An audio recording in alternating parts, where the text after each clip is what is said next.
নমস্কার বন্ধুরা, আমি অনিতা। কেমন আছো তোমরা সবাই? আমি তো বেশ ভালোই আছি। আমি জানিয়েছিলাম যে নতুন ভিডিও আসছে, তো নতুন ভিডিও নিয়ে আমি চলে এসেছি। দেখো, এই মাঠের ভিডিও তো আমি সবসময়ই করি, আর যারা আমার ভিডিও প্রথম থেকেই দেখছো, তো তাদের কাছে এই মাঠটা অচেনা নয়।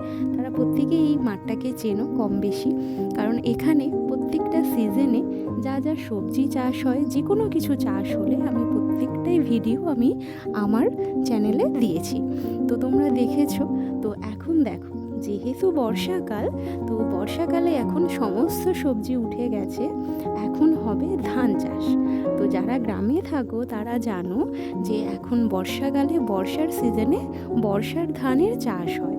তো আমাদের এখানেও তাই, কিন্তু এত প্রচণ্ড বৃষ্টি হয়েছে এবছর, তো মাঠে এক হাঁটু করে জল জমে গেছে, আর এই জলেই এখন চাষ হচ্ছে ধান। তো ধানের বীজ তো হয়ে গেছে বড়, এবং সেগুলোকে তুলে নিয়ে এখন মাঠে লাগানো হচ্ছে।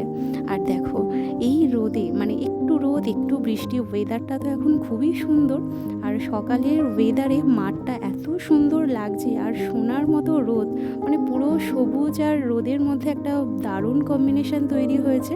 আর ওয়েদারের জন্য তো এটা আরোই ভালো লাগছে, কিন্তু যারা চাষ করছে তাদের এটা খুবই কষ্টকর, কারণ উপরে সূর্যর রোদ আর নিচে জল, তো খুবই তাদের কষ্ট হচ্ছে।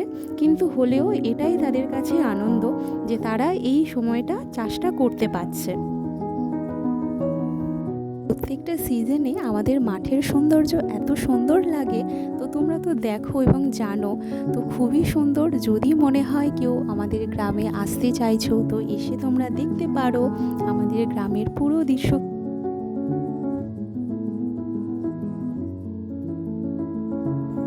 আর আমাদের গ্রামটা তোমাদের কেমন লাগে অবশ্যই জানিও।